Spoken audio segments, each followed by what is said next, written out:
Yo soy Bailey Menert, nieta de Lisbeth Menert y de Kurt Menert, fundadores, pioneros en realidad, de la Cumbrecita. Y bueno, acá estamos en Edelweiss,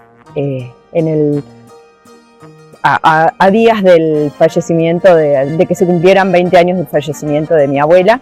Y bueno, con ese motivo inauguramos la nueva pasarela, que digamos era una materia pendiente en la familia y bueno, ahora quedó inaugurada así. Bien, ¿qué día es el aniversario? El aniversario es el 18 de febrero. Comentanos, nos estaba haciendo previamente el comentario, de nuevo, por favor, bueno, ¿cómo fue? Sí, esta casa es desde 1940 el lugar donde se reúnen los vecinos de la Cumbrecita, y en realidad al principio se reunían después de terminar de trabajar, porque todo esto que tenemos en la Cumbrecita es todo hecho a pulmón, no hay nada que haya estado, digamos, cuando se fundó.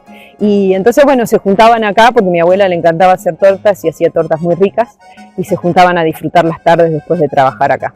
Y bueno, fue creciendo, como el pueblo también fue creciendo, y fue la primera casa de té, venía muchísima gente, ahora somos un montón de casas de té y un montón de restaurantes, pero bueno, seguimos estando acá y siempre conservando la tradición, ¿no? Bueno, comentanos algo de lo tradicional que ella preparaba y hacía. Bueno, lo más tradicional que ella preparaba fueron siempre las empanaditas de frambuesa, porque ella tenía el horario solo de la tarde, entonces servía el té. Y las empanaditas de frambuesa siempre fueron así como la insignia. Bien, ¿qué te contaba de esos tiempos? ¿Qué podés recordar? ¿Cómo venía la gente? ¿De qué hablaban? Bueno, o sea, en esa época era calle de tierra, o sea que calculen que era bastante loco venirse hasta acá, pero había mucha gente que se juntaban, o sea, en esa época se juntaban mucho los alemanes en sí, porque no eran tantos tampoco, entonces venían acá, por ahí venían en camionetas y traían a todos como para venir a tomar el té acá, y era todo mucho más relajado, mucho más tranquilo, ¿no? Por supuesto. ¿Y los productos cómo los conseguía para hacer toda la elaboración? Bueno, los productos se compraban en Córdoba, y muchas cosas, por ejemplo el chocolate, me acuerdo lo mandaban por correo, o a veces se lo traían amigos de Buenos Aires, porque la Cumbrecita tenía como el funcionamiento de la Cumbrecita era por temporadas, entonces la gente venía a pasar las temporadas enteras con la familia, entonces por ahí traían las cosas de Buenos Aires para mi abuela, porque se mandaban cartas, necesito tal o cual cosa, y entonces se lo traían cuando venían en la temporada. Y las bajas temporadas eran súper tranquilas, entonces como que se concentraba todo ahí. Y las casas de veraneo se ocupaban todas al mismo tiempo, entonces era todo como una gran familia. Era muy lindo, incluso cuando yo era chiquita, ¿no? Comentame esto cómo vino desde Alemania, qué hacía en Alemania, por qué llegó acá. Ok, mi abuela trabajaba para la familia Kaviolski, que es la familia fundadora de la Cumbrecita, en Alemania. Y cuando ellos vienen a Buenos Aires, porque el señor Kaviolski trabajaba para Siemens, le ofrecen venir a mi abuela con ellos, y mi abuela les dice que sí, pero sí podía venir con mi abuelo. Así que dijeron que sí, entonces se vinieron en barco para la Argentina, que eso también fue así como una aventura bastante interesante, porque mi abuela se descompuso en el barco y el señor Kaviolski, sin dudarlo, la llevó a primera clase arriba y ahí estuvo perfecto, así que nada, esas cosas que pasaban antes. Y bueno, de ahí en más, ellos al poco tiempo se vinieron compraron el campo de la Cumbrecita y se empezó a forjar el pueblo, digamos. El Hotel La Cumbrecita fue lo primero que se hizo en el 34 y después se hicieron un par de casas más, entre ellas la Almas Klause, que es ahora la confitería, que era la confitería Lisbeth y ahora es Edelweiss. Bien, ¿ellos vinieron solos, después tuvieron hijos acá? Mis abuelos tuvieron un solo hijo, mi papá, en 1940, al mismo tiempo casi que que la fundación de la casa.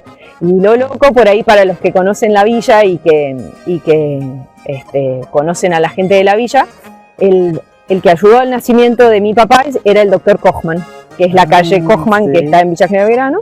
Bueno, que casualmente también ayudó en el parto de mi hermano y mío, así que es como hace un montón de tiempo, sí. Bueno, ¿y cómo surge esto de un homenaje con la pasarela? ¿Salió del municipio de usted? No, la pasarela está hecha meramente por mí, no hubo colaboración, salvo de algunos vecinos que colaboraron, pero es un proyecto personal.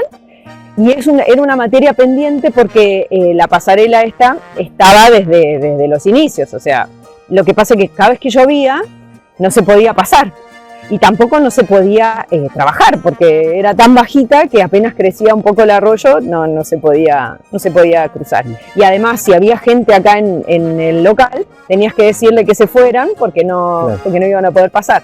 Así que el año pasado empezó digamos, ya como con más fuerza, porque mi papá en algún momento quiso hacerla, pero bueno, quedó como trunco. Y el año pasado contacté a un ingeniero que hizo el proyecto, el doctor Juan Carlos Travesaro, y él hizo el proyecto y la ejecución la hicieron una gente de acá, Ismael Pérez y el Tortuga, que es el que hace todas las partes de piedra. Y bueno, ahí está. Y la idea fue ponerle Lisbeth porque mi abuela fue un alma muy importante en la Cumbrecita y, digamos, siempre rodeada de mucho afecto y se lo merecía. Muy bien. Sí. Bueno, ¿cómo funciona hoy este lugar? ¿La gente puede conocer la historia?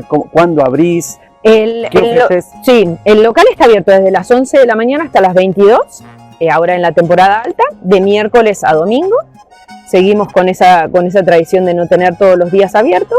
Y en baja temporada está abierto de jueves a domingo, en horario un poquito más corto, de 11 a 19. Y tenemos restaurante, que pueden hacer en cualquier momento. ¿Podemos encontrar algo? ¿Se sigue haciendo lo que...? Sí, las empanaditas de frambuesa se siguen haciendo, por supuesto, y también hacemos otras tortas alemanas, digamos, que siguen siendo tradicionales de mi abuela. Hay una que es muy especial, que es una torta de nuez, que está hecha sin harina, y que va con una cobertura de chocolate blanco, y esa es como la torta que hacía mi abuela siempre para los cumpleaños.